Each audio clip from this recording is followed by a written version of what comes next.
Cuéntelo. Profe, usted ahorita habló de lo de las excavaciones, de eso de lo de la tubería y lo hidrosanitario. Ujú. Profe, ¿eso cómo es? O Ya, ya, sea, ya le explico aquí cómo es eso. gracias.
Un momentico, estoy ahí haciendo más o menos, me adelanto a algo que tengo de otra, más adelante de lo que tiene que ver con la parte sanitaria, y pues ahí veremos bien lo que son las casas de inspección.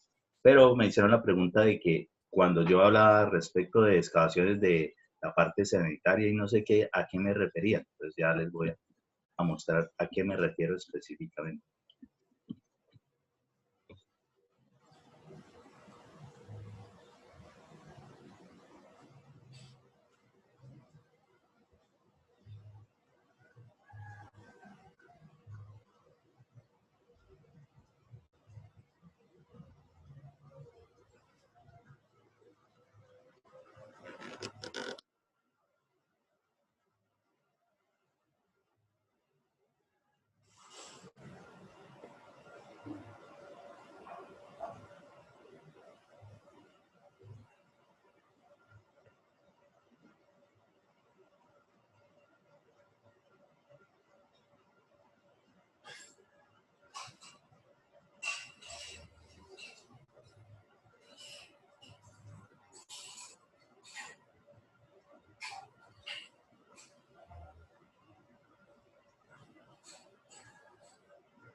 Bien, a ver, resulta que acontece esto que tengo acá, vamos a hacer de cuenta que es la típica cajita de inspección. Yo después se las muestro bien qué es lo que tiene que tener abajo y bueno, cómo se desarrolla esto. Una caja de inspección es, para el caso, un elemento de construcción de la parte sanitaria, ¿sí? Es un aparato sanitario, también se puede identificar como eso. A él llegan tuberías y normalmente se utiliza para generar cambios de dirección o para, ¿para qué? Para encauzar varios caudales que pueden llegar por diferentes tuberías sanitarias. Lo coloco en amarillo porque las tuberías sanitarias son de color amarillo. Esto es lo que tiene que ver con toda la parte de los desagües, es decir, todo el agua que nosotros utilizamos, que viene del acueducto, nosotros la utilizamos y después de utilizarla, el agua se va, ¿sí? El agua no empieza a quedarse ahí cada vez que la estamos utilizando, cada vez que nos bañamos, lavamos alimentos, lavamos ropa, nos lavamos las manos, ¿sí? Cada vez que nosotros utilizamos esa agua, no permanece ahí, no se nos convierte en nuestras viviendas en una pecera. Entonces, el agua se va. ¿Por dónde se va? Por los desagües. Los desagües van conectados a lo que es la red sanitaria, ¿sí? La red de aguas servidas o red de aguas sanitarias. Y para antes de llegar al alcantarillado, porque todo ese sistema de aguas servidas, comúnmente se conoce como aguas negras, llega al alcantarillado, obligatoriamente será necesario mínimo una caja de inspección. ¿Por qué? Porque será requerida para poder dar, digamos, la dirección hasta conectarse con el sistema de alcantarillado de la edificación de donde viene. Muy bien. Esto que tenemos aquí, y me adelanto un poquito, las inclinaciones que tienen que trabajar, todo lo que tiene que ver con la parte sanitaria, ¿sí? Tiene que cumplir una pendiente del 2%. Trabajen sobre el 2% siempre. En algunos casos puede ser un poquito menos, pero puede tener algunas complicaciones. Eso de todos modos ustedes lo aprenden a diseñar, pero uno diseña sobre el 2% de pendiente. Esto que tengo acá, suponiendo de que esto tiene 2% de pendiente, es esto mismo que les estaba mostrando hace rato en el plano. Algo como esto. Entonces, supongamos que viéndola de perfil, estoy viendo precisamente esta cara de lo que es allá en el modelo, esta caja de inspección, ¿sí? Y la tubería, que va a continuar por acá, aquí la veo con esta pendiente. ¿Puede ser que haya muchas cajas de inspección? Sí, puede ser en algunos casos. Y si no, por lo menos tendrá que hacer un cambio de dirección para poder conectarse con lo que sea el sistema de alcantarillado. Pues esto realmente va enterrado, ¿sí? Nosotros tenemos que saber con qué pendiente hay que trabajar, a qué profundidad se conecta eso.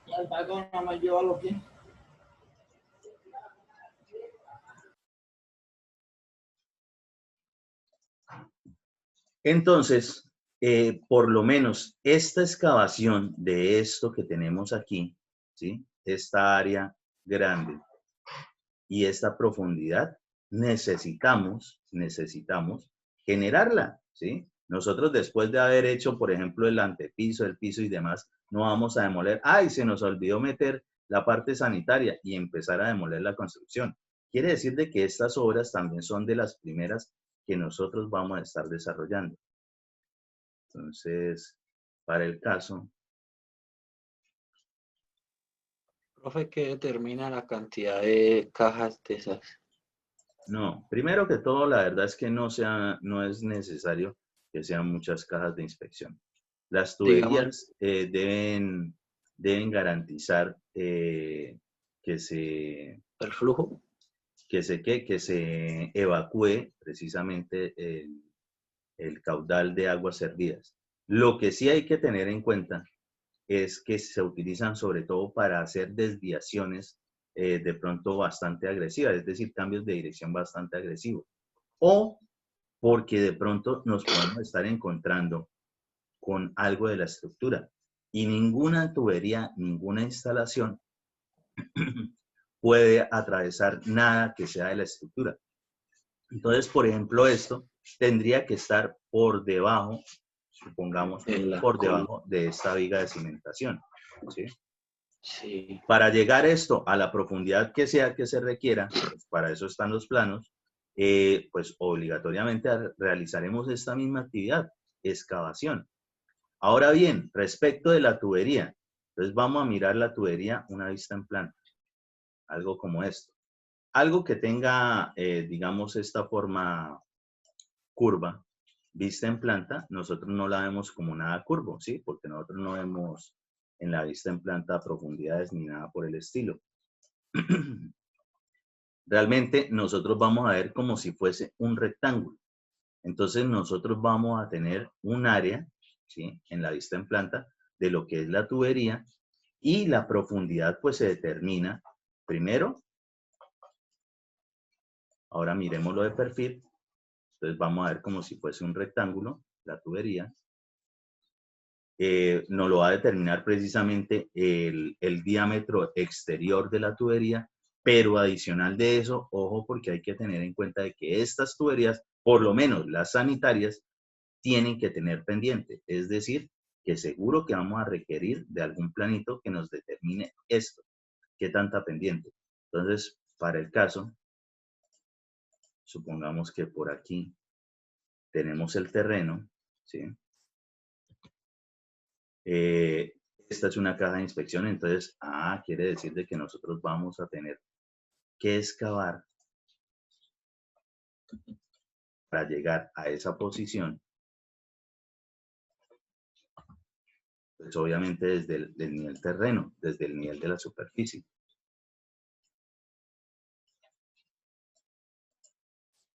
¿Sí se está viendo el AutoCAD ahí, sí? Sí, profe. Entonces, para llegar a esta profundidad, así como lo hicimos con la zapata, pues tenemos que hacerlo desde arriba, ¿sí? No importa desde hasta dónde va a llegar. En el caso de la cimentación, pues ella en algún momento va a estar casi por acá en la parte superior del terreno, pero por lo menos esto no. Quiere decir de que aquí encima de esta caja de inspección, y miremosla por acá, así como tiene por debajo una placa de fondo, ¿sí? Una plaquita, por encima también tendrá que tener alguna plaquita, que es la tapa de esa caja de inspección. ¿Para qué es necesaria esa tapa?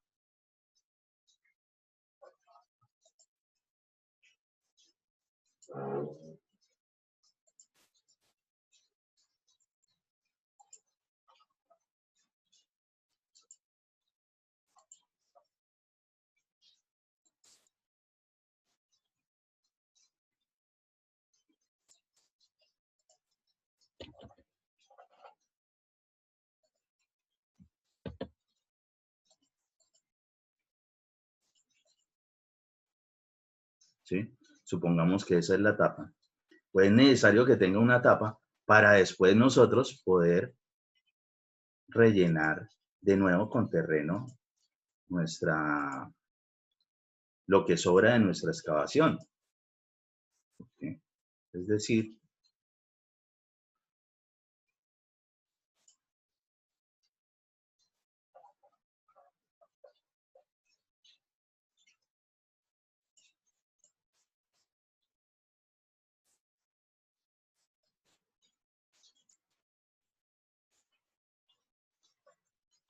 eso que tenemos por ahí, ¿sí? Eso tendríamos que rellenarlo. Entonces, pues si nosotros empezamos a rellenar y no tiene tapa, pues vamos a terminar tapando nuestra caja de inspección y pues no nos va a servir. Entonces, eso es lo que hay que tener en cuenta respecto de estos sistemas. Entonces, para la cuestión de las tuberías, entonces nosotros vamos a tener un perfil y vamos a tener definitivamente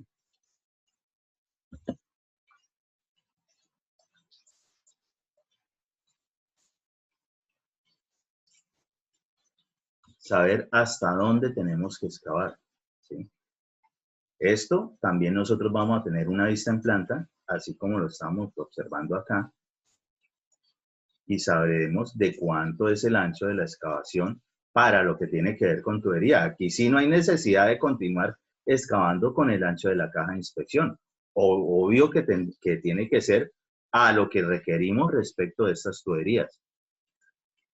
Para cuando les toque, esto en el caso de lo que es una edificación, pero si llegan a estar en un contrato, por ejemplo, de acueductos, de alcantarillados, ahí la excavación no es estrictamente el ancho de la tubería, sino que requiere un espacio adicional para poder colocar lo que ustedes seguramente les enseñarán en alcantarillados y demás, que es lo que comúnmente es el concreto de atraque, es decir, algo que se tiene que fundir allí o acondicionar para poder que esa tubería, con eso que está transportando de flujo, no se mueva, ¿sí? Que permanezca allí, que cuando venga un sismo no se vaya a partir con facilidad.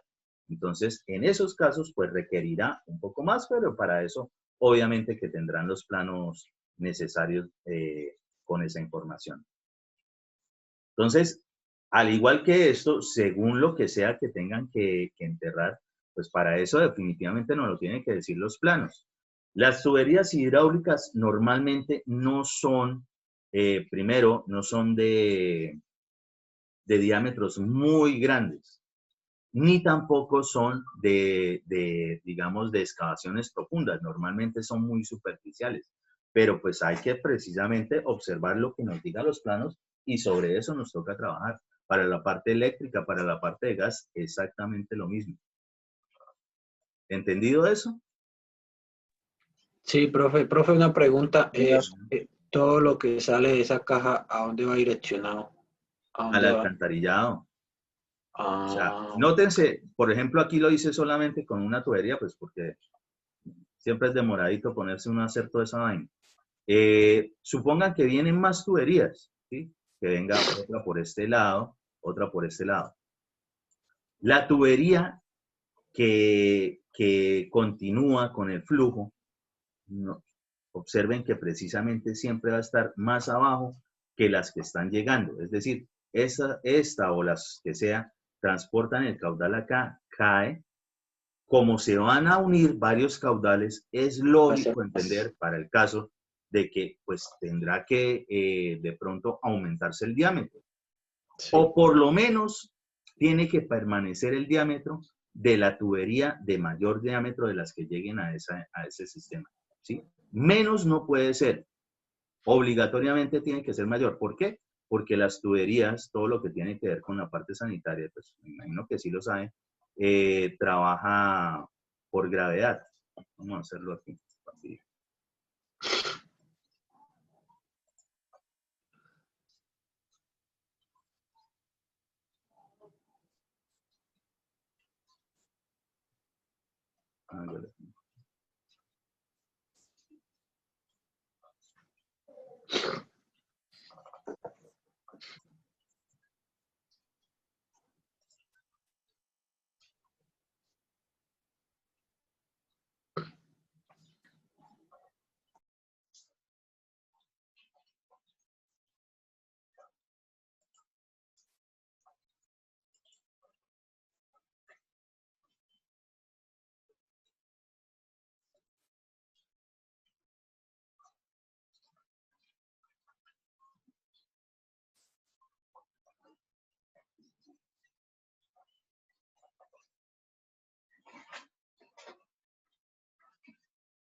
Entonces, esa tubería, ¿sí? La tubería sanitaria, siempre maneja una parte que va a ser por gravedad. ¿Cómo es por gravedad?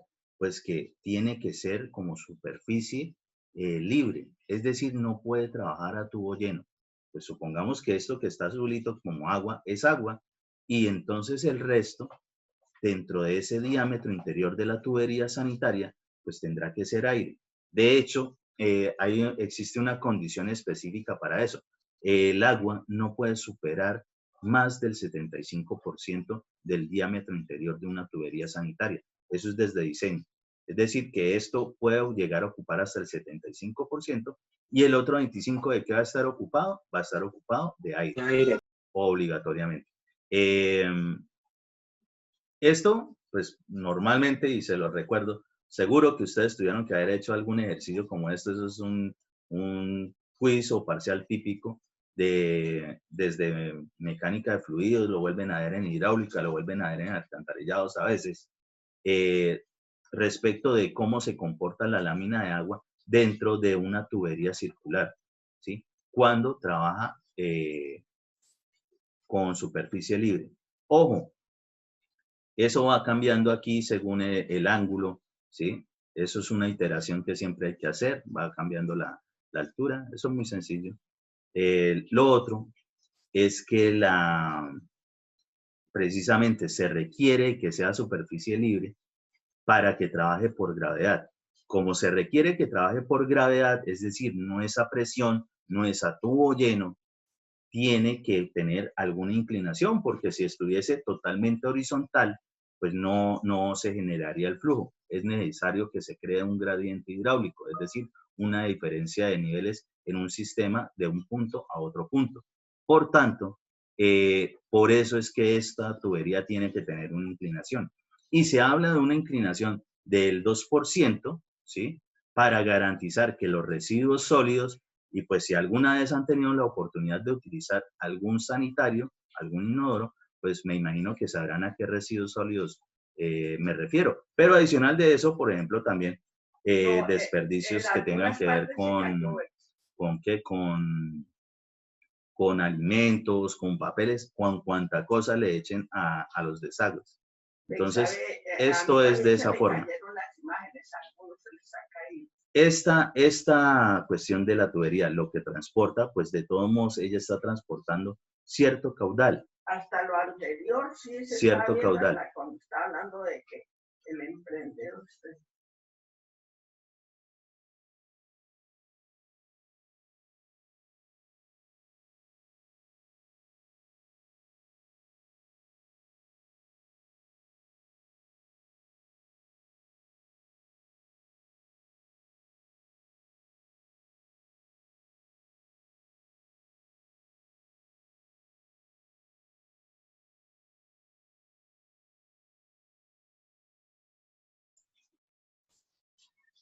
Entonces, este caudal, porque siempre va a llevar un caudal, ¿sí? Siempre va a tener ahí algo de agua. Pues los caudales determinan precisamente los diámetros. Entonces, la cuestión es que si llegan varias tuberías a una caja de inspección, pues volvamos al otro modelito que teníamos.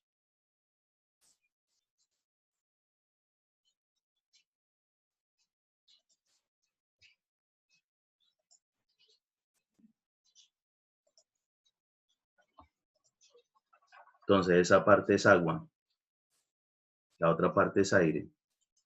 Y si otra tubería también llega por acá, transportando también otro caudal, y puede ser de un diámetro diferente, esta tubería pues va a terminar también transportando no solo el caudal que ingresa por acá, sino el caudal de las otras tuberías que estén llegando. Por tanto, muy seguramente será necesario de que el diámetro de la tubería que sale de una caja de inspección sea mayor que el de las anteriores. O por lo menos, porque puede cumplir el caso, por lo menos no puede ser menor que la de mayor diámetro que está llegando a ese sistema de la caja de inspección. ¿Se entiende eso? Sí, ingeniero. Ok. Sí, señor. Bueno, volvamos al caso de lo que estamos viendo de excavaciones. Todo eso, pues obviamente, todos esos temas, y eso es lo que ocurre con construcciones, uno no puede desligar unos temas de otros. Por eso siempre toca hablar de varias cosas al mismo tiempo y por eso a ustedes les toca leer bastante de todos los temas como para que vayan entendiendo toda la cuestión.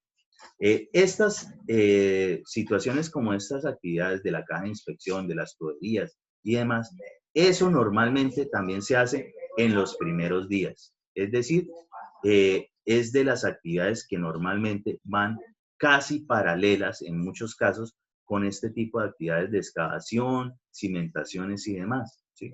Perfectamente se pueden desarrollar al mismo tiempo. En construcción nosotros tenemos muchas actividades que se denominan así, actividades paralelas.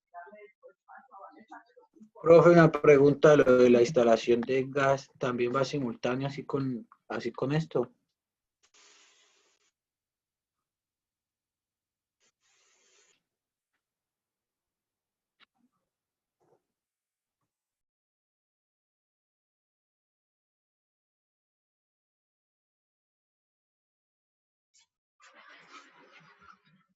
Se puede desarrollar simultánea, por ejemplo, dejar una tubería, que es algo que recomiendo incluso en las zonas donde aún no ha llegado el suministro de gas domiciliario, dejar una tubería normalmente de pulgada, pulgada y media máximo, cosa tal de que puedan hacer un sondeo después sin necesidad de romper nada en la construcción nueva.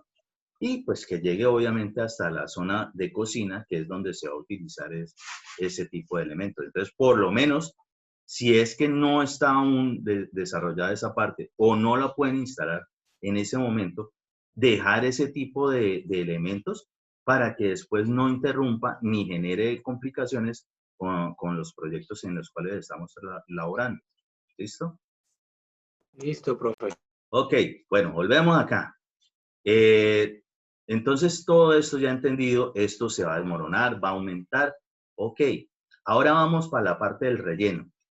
Entonces, el relleno ya dijimos que era un relleno compactado. Entonces, recordemos que esa parte de compactación aquí hace referencia, ¿sí?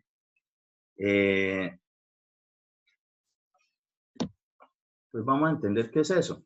Se puede rellenar con el material sobrante de la excavación. En algunos casos, si el estudio de suelos nos lo dice, lo podemos hacer. Toda vez que el estudio de suelos así lo determine. Sin olvidar que obligatoriamente se debe compactar. Todo relleno tiene que ser compactado. Y aquí pues vamos a empezar a recordar eso que vieron en Mecánica de Suelos 1. Se debe realizar por capas, ¿sí?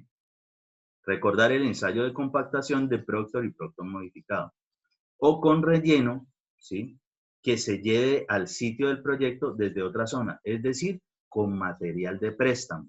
Recuerden ese término, recuerdan, material de préstamo significa cuando traigo terreno o suelo desde otro lado para el sitio de la obra.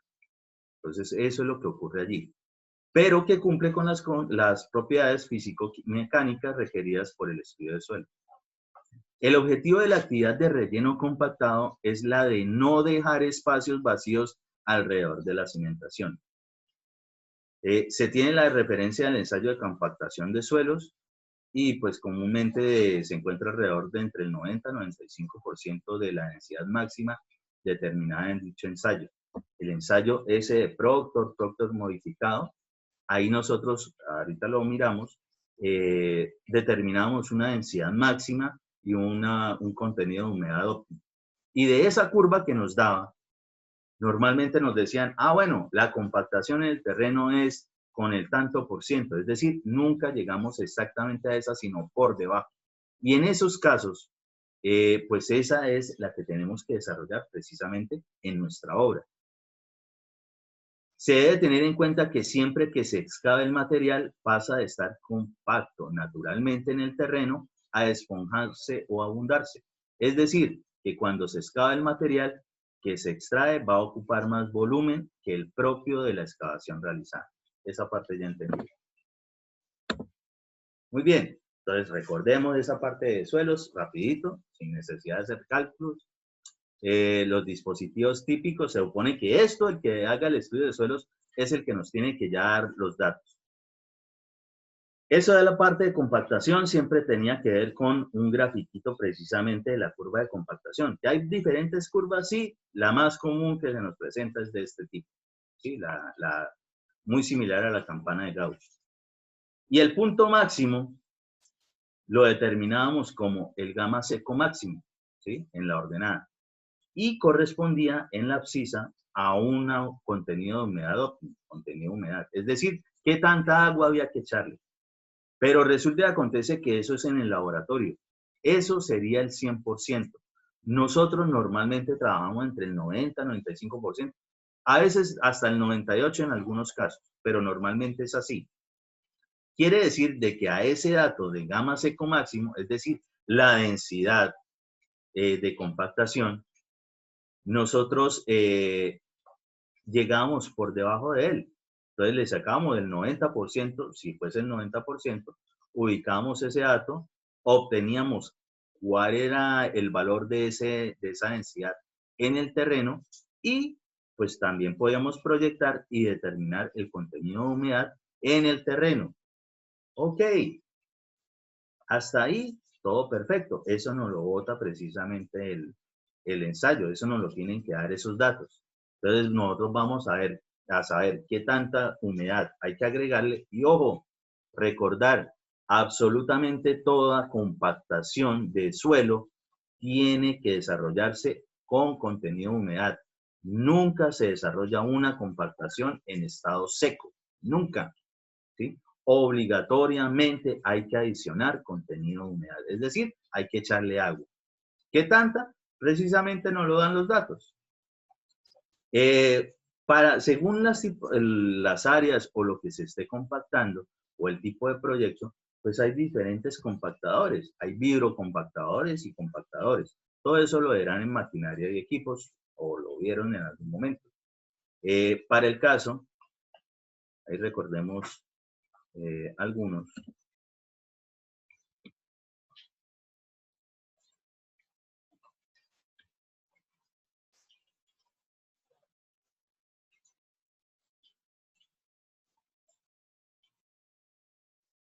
Lo que se conoce como el vidrocompactador manual o la mundialmente conocida rana, ¿sí? La rana.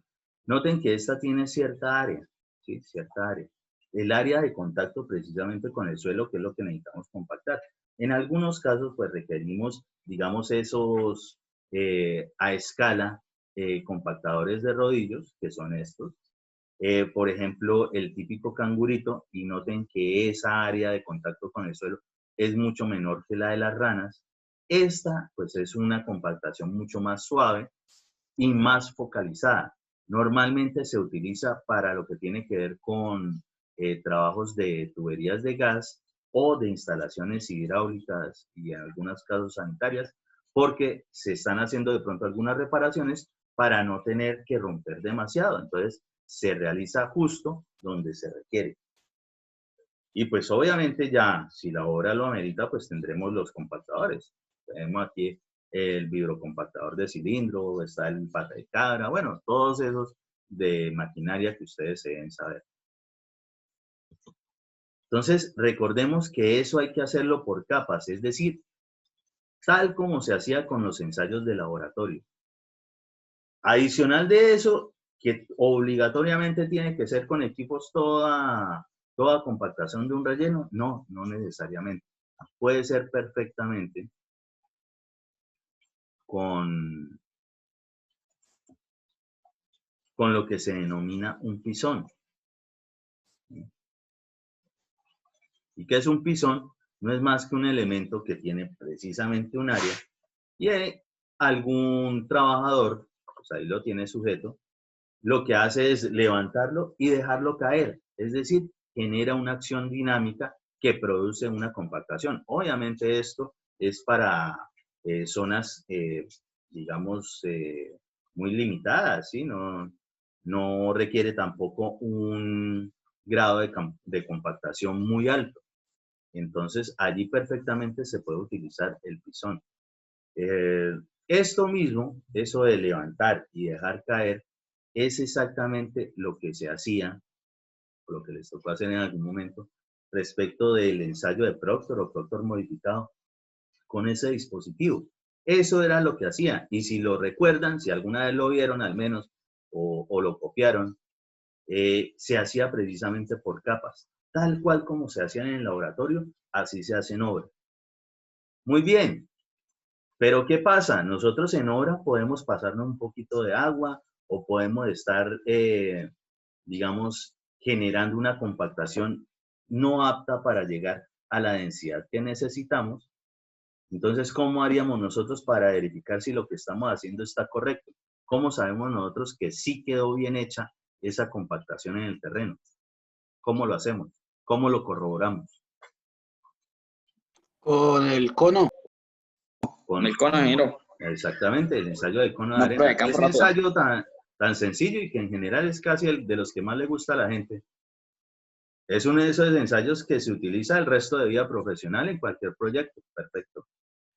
No es solamente para vías, ¿sí? Para autopistas, para pistas de aterrizaje, para carreteras, no. Se utiliza en toda obra donde se requiera verificar que existió alguna compactación de algún suelo. ¿Sí? Es la única forma. Ahora bien, recordando, ¿por qué hablamos de que tiene que ser menor a lo que nos está dando? Si se supone que eso es lo mejor que debería haber. Porque garantizar eso, el gamma seco máximo, esa compactación máxima en el terreno, es complicado. Eso sería el 100%.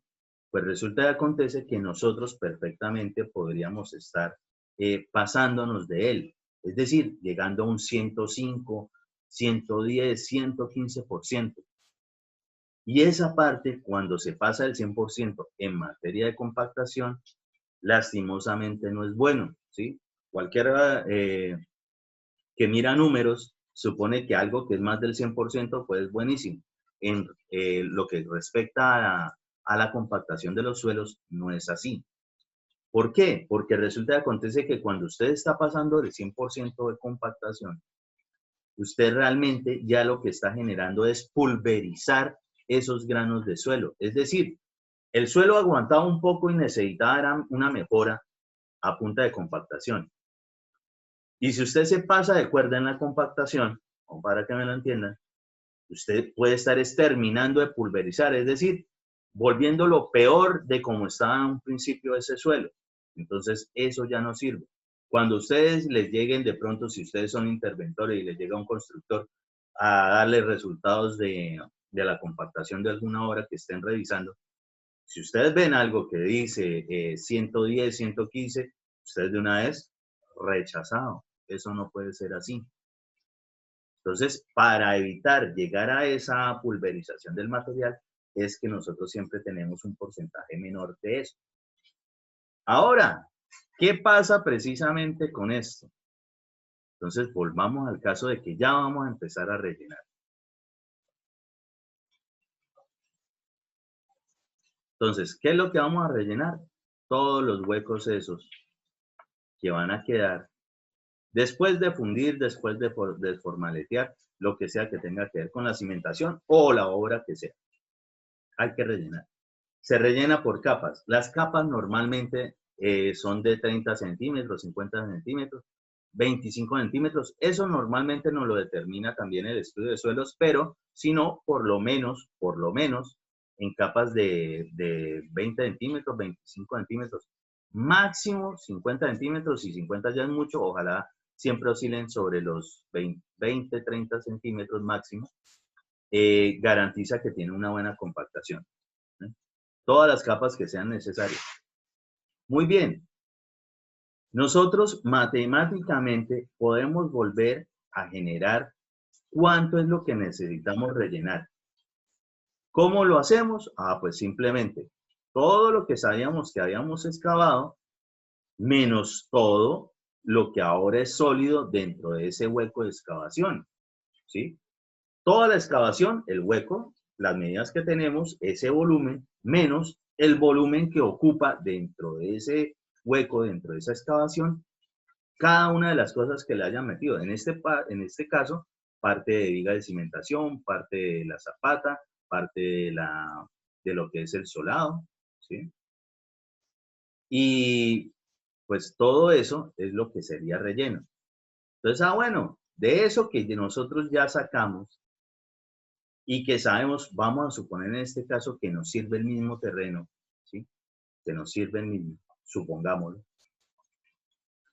Pues nosotros ahora vamos a hacer cuentas de qué tanto tenemos que rellenar. Entonces, listo. Ya tenemos los cálculos de cuánto es lo que hay que rellenar. supongamos que nuestro diseño de suelos nos dijo que era con el 95%, al 95% del Proctor modificado del gamma seco máximo. Para llegar al 100%, y si nos dicen que es del 95%, ¿cuánto hace falta? ¿Qué tanto porcentaje? 5%. El 5%. Perfecto. Ok. Quiere decir, y esto es lo que tienen que entender, que nosotros rellenar por sí solo, pues ocuparíamos ese espacio que nosotros hemos calculado. Pero, como es compactado, la acción de la compactación lo que hace precisamente es reducir los poros o los vacíos que tiene el suelo. Es decir, que obligatoriamente se va a generar un cambio volumétrico en el suelo.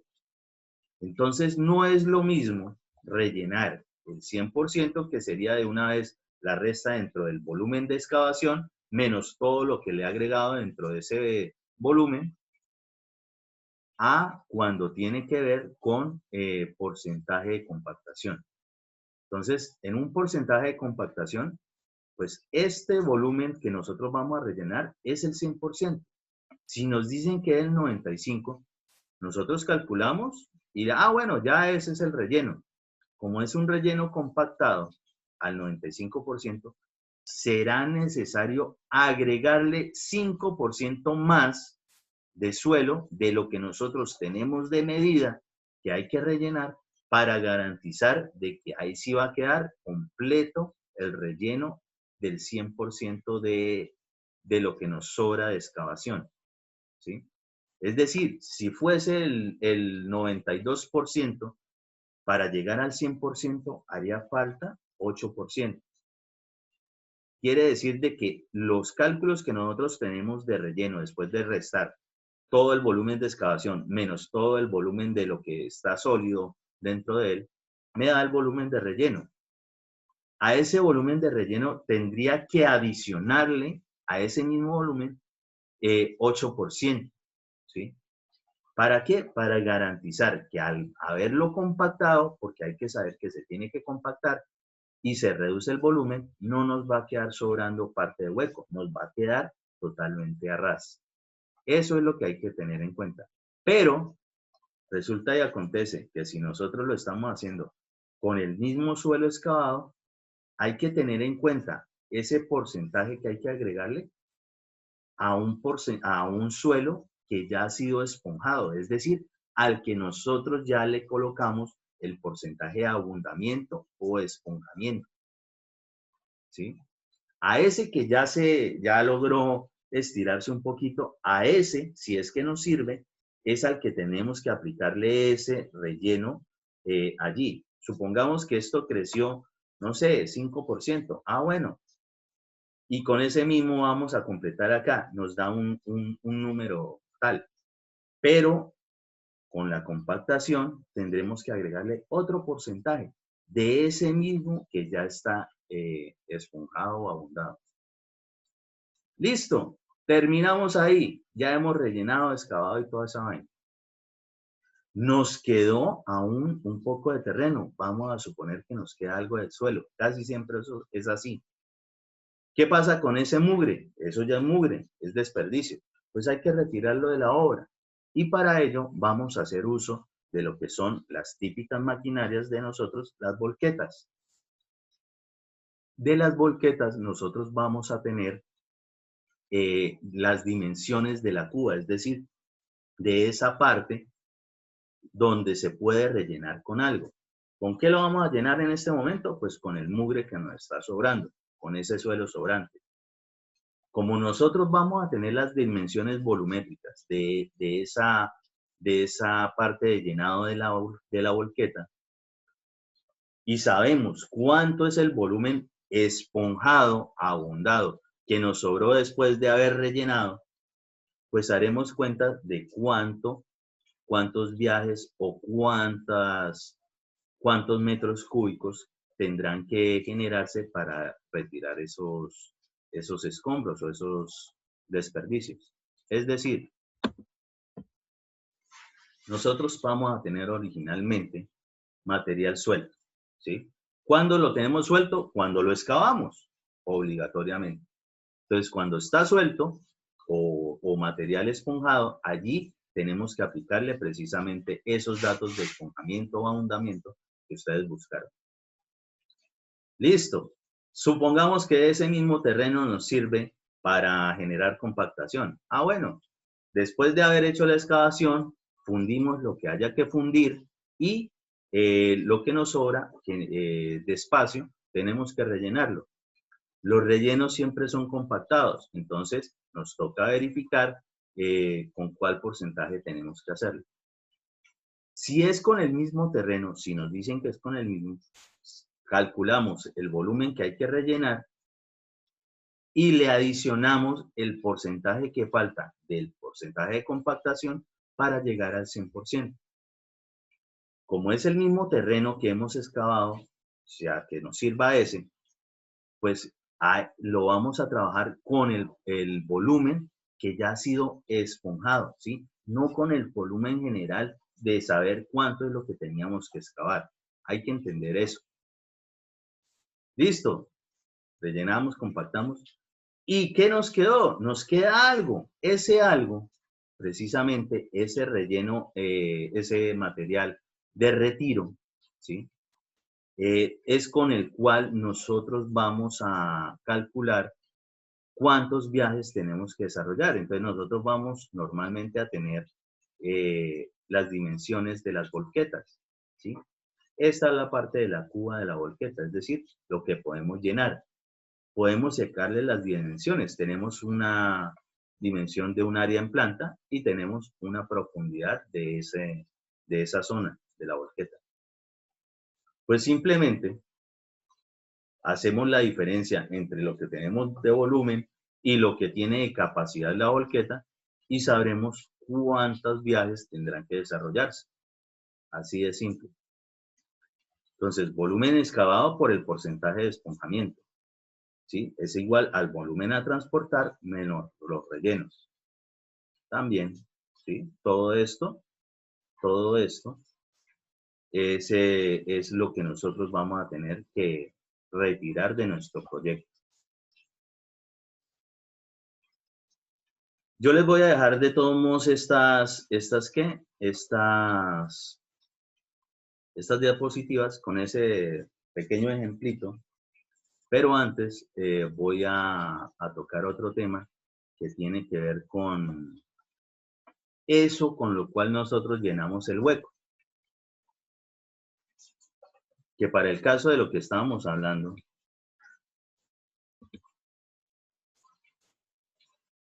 era precisamente con una zapata. Entonces ya sabemos que a la excavación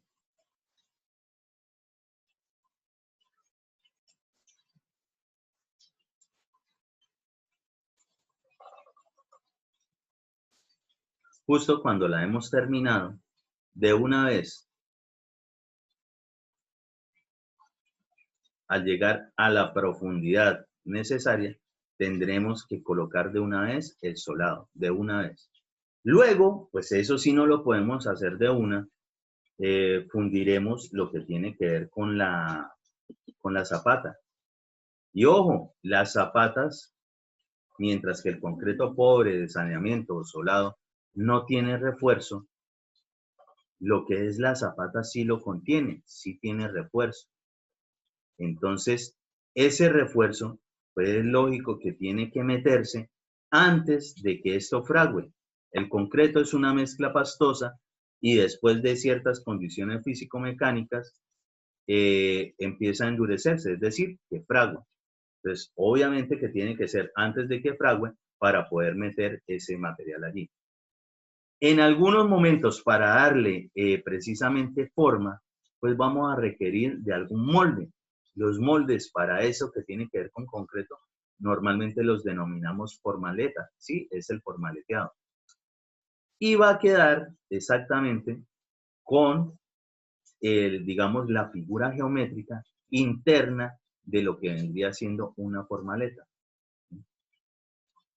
Entonces, internamente tiene ciertas dimensiones la formaleta, pero pues externamente tiene otras. Perfectamente es así. Las formaletas pueden ser en madera, metálicas o plásticas. Y se pueden alquilar o comprar, o incluso, sobre todo cuando son en madera, se pueden elaborar en el sitio del proyecto. Cuando se elaboran, pues de alguna forma habrá que verificar por lo menos, en estos casos, cuando son elementos verticales, columnas, pedestales o arranques de columnas, que esto permanece vertical. Y es para lo que utilizamos de nuevo eso que habíamos visto al principio de la clase, lo de la plomada. Entonces les voy a mostrar para esos casos, primero cómo se utiliza la plomada y luego cómo es que se hace para medir o para verificar la verticalidad en la formaleta antes de que se empiece a fundir esos elementos.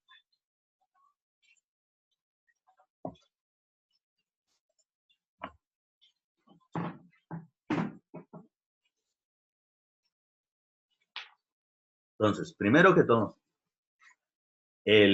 lo que es la plomada, ya se las había descrito y les había dicho la diferencia que tenía, por ejemplo, con la punto centro que han trabajado en topografía.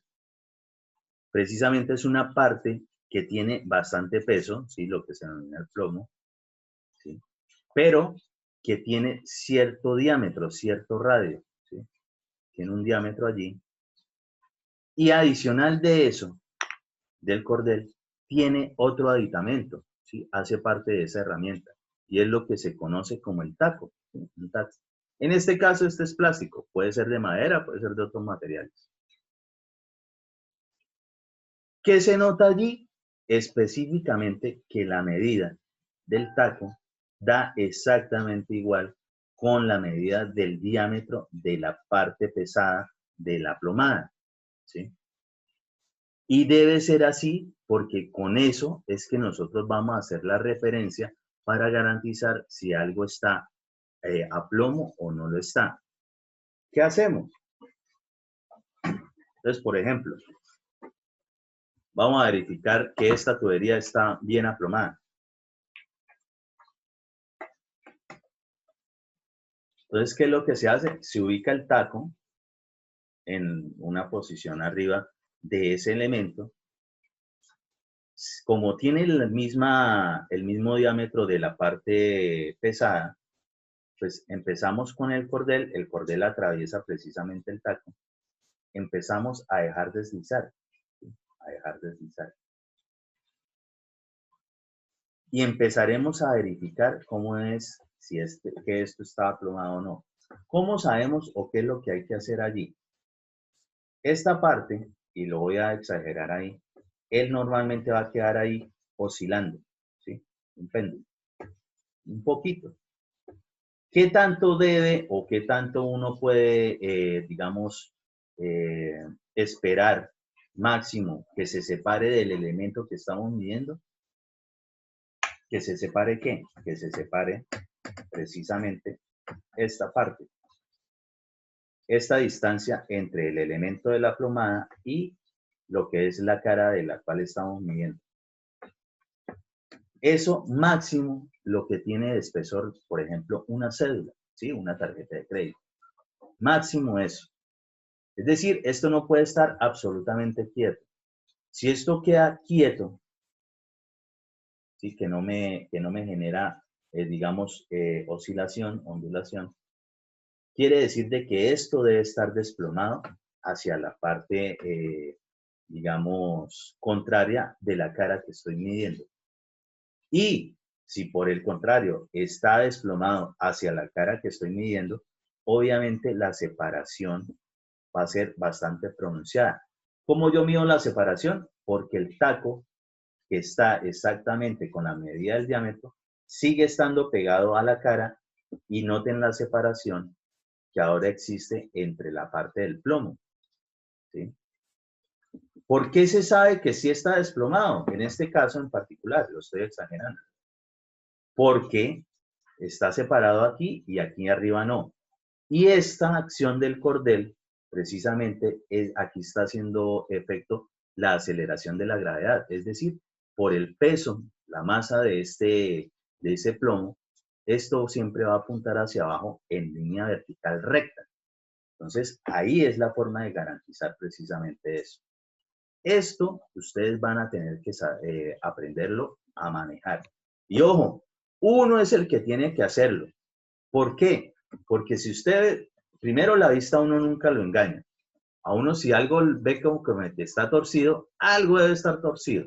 Usted va y verifica, por ejemplo, con la plomada, y si usted pone a su oficial o a su maestro a que lo haga, seguro que él va a intentar manipular. Sobre todo eso lo hacen aquí con la parte del cordel que atraviesa el taco, empiezan a manipularla un poquito con los dedos, y como usted no sabe, pues usted, mira, sí, no, está perfecto, una cédula pasa por ahí, no más. Y resulta que no, que fue simplemente una manipulación. Usted tiene que dejar que eso de verdad se deslice sin problema y que haga su efecto la aceleración de la gravedad. Y por eso nosotros sí tenemos que saber utilizar estos elementos. Ahora bien, ¿para qué nos sirve? Por ejemplo, para las verticalidades de tuberías, para los muros y para todo elemento vertical. En este caso, de lo que estábamos mirando, que es por ejemplo, ese arranque de la zapata o arranque de la columna,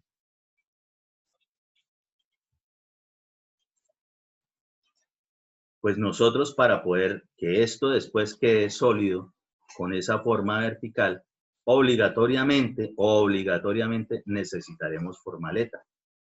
No todas las veces necesitamos formaleta. Por ejemplo, para la parte que tiene que ver de la zapata, aquí nosotros no vamos a necesitar, en este caso, formaleta. ¿Por qué? Porque la misma excavación, las mismas caras de la excavación me van a servir como formaleta de ese elemento. Claro, si el terreno lo permite. Normalmente sí. Entonces, si el terreno no lo permite, pues no hay necesidad de gastar en formaleta porque primero tendríamos que habernos expandido en la excavación para dejar el espacio de la formaleta y que a la final nos quedase fundido exacto con la medida del plano. En este caso no, en este caso nuestro terreno funciona como formaleta, por lo menos para esa parte. Pero resulta y acontece que lo que tiene que ver con el pedestal o el arranque de la columna no es así. Primero porque ya no tiene nada alrededor que lo sostenga. Entonces, cuando no tiene nada alrededor y debe quedar vertical, pues va a ser requerido algún molde. ¿Cuál molde? La formaleta, del tipo que sea, construida in situ, alquilada, comprada, de madera, plástica o metálica, según sea el caso. Pues para que quede bien vertical, cuando ya se ha solidificado, es decir, cuando ha fraguado ese concreto, pues tenemos que haber verificado es primero que la formaleta quede bien aplomada, es decir, que ese instrumento que acabamos de mirar lo vamos a tener que utilizar para corroborar la formaleta. Y aquí viene la cuestión, por lo menos para elementos verticales que son como columnas o pedestales, uno verifica las verticalidades con una plomada en dos caras adyacentes de la formaleta. Uy, ¿cómo así? ¿Qué es eso? Quiere decir de que nosotros en la formaleta, al armarla, obviamente esto todavía no está fundido.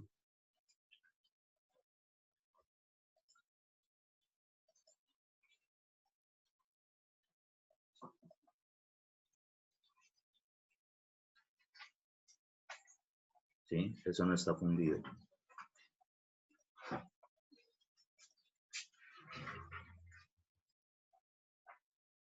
Pues nosotros tenemos que garantizar de que esto vaya a quedar bien para que internamente, ¿sí? Internamente de esa formaleta, cuando vayamos a fundir y se solidifique, es decir, que frague nuestro concreto, pues tenga la forma que es, ¿sí? Vaya a quedar bien, no vaya a quedar torcido.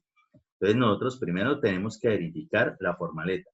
Y son dos caras adyacentes. Es decir, por ejemplo, vamos a verificar con la plomada esa cara. Muy bien, verificamos la plomada. Corregimos, ya quedó bien vertical. Normalmente para asegurarnos, pues será necesario utilizar algún tipo de elemento para listón o lo que sea, para garantizar de que no se nos mueva. Sí, es lógico. Lo otro, ¿cuál otra cara adyacente vamos a verificar con la plomada? Caras adyacentes de esta que ya verificamos. O es esta,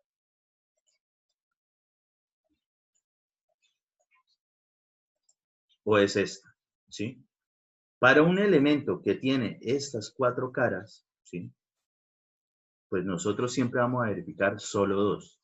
¿Por qué? Porque si yo he verificado la verticalidad de esto y se supone que eso está todo unido, ¿sí? Se comporta no independiente de parte por parte, sino como un todo, esa formaleta. Si yo ya he verificado esta cara, quiere decir de que ya estoy garantizando de que la cara contraria también está plomada. Si yo ya he garantizado la verticalidad de esta cara, también he garantizado, como está unida, que la verticalidad por la cara acá posterior también está ya corroborada. Por eso es con dos caras adyacentes. Así es que se hace. Que de todos modos, que por los otros lados seguramente tendrá que, pues para garantizar de que esa vaina no se mueva, y ojo, cuando se está fundiendo tienden a moverse las formaletas, pues habrá que colocarle también algunos parales o listones en esas formas. Y ojo, el concreto es concreto reforzado para todo lo que son elementos estructurales. Por tanto, antes de fundir, lo que tenemos que meterle, precisamente, es el refuerzo. ¿Sí? No podemos esperar a que se funda el concreto, que lo hayamos formaleteado y después empezar a meter, por ejemplo, la parrilla de la zapata. Eso no es así. Así no funciona. Eso cuestión, pues realmente es como de lógica. Y les recuerdo que la cuestión de la ingeniería civil básicamente es ponerle sentido común, ponerle lógica a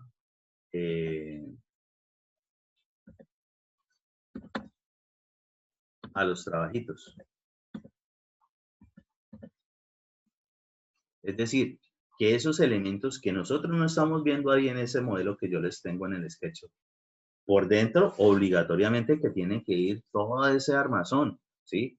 Los longitudinales de arranque de las columnas que pasan por acá, las parrillas, si es parrilla solamente en la parte de abajo o si por el diseño dice que también tiene parrilla en la parte de encima, ¿listo? Todo eso tiene que estar antes de poder fundir el concreto. Y si para el caso requerimos de formaleta, obligatoriamente tiene que estar metida antes de hacer la formaleta. Supongamos que nosotros tenemos este elemento, formaleteamos y después, ay, fue madre, se nos olvidó meter los refuerzos longitudinales y los estribos de la columna. Eso ya no lo vamos a poder hacer, nos toca volver a desarmar eso. Entonces, mero sentido común de qué es lo que hay que hacer. Listo, muchachos. Atentos, yo les voy a dejar una cosita ¿para qué? Para buscar, para investigar. Yo ya les había dicho que buscaran respecto de lo que son todas las placas, ¿no? La próxima clase, y ya se dieron cuenta, por lo menos ya aquí ya salimos de todo lo que tiene que ver con excavaciones, rellenos, e incluso ya tocamos el tema de retiro de escombros, de cómo se calcula. Ahí lo mirará un poquito mejor de pronto en el ejemplo. La próxima clase, y ya que tocamos todo el tema de concretos, vemos de una vez el cálculo de los concretos típicos y ahí salimos de todo lo de concretos junto con los aceros. Para después continuar con lo que son las instalaciones. Vamos a avanzar súper rápido. Ustedes ya tienen las tablas. Por favor, vayan mirando o vayan recordando, de ser el caso, más o menos cómo se maneja eso. Yo igual lo explico de nuevo paso a paso sin ningún problema. ¿Listo, muchachos? Muchas gracias. Ok, nos vemos. Listo, profe, muchas gracias. Chao pues. Gracias, ingeniero. Profe, Feliz día. profe. Feliz día. Ah.